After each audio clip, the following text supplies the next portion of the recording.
Hello বন্ধুরা, আর পুজোতে কি কি শাড়ি হয়েছে সেগুলো তোমাদের সাথে শেয়ার করব। চলো দেখতে থাকো।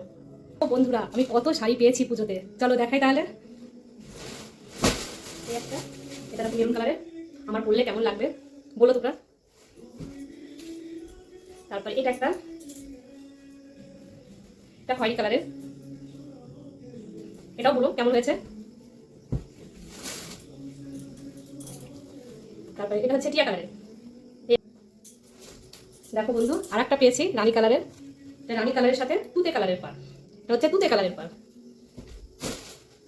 এই দেখো আর একটা লাল কালার, এটা হচ্ছে জামদানি, এটা হচ্ছে লাল, লালের সাথে সাদা কাজ করা।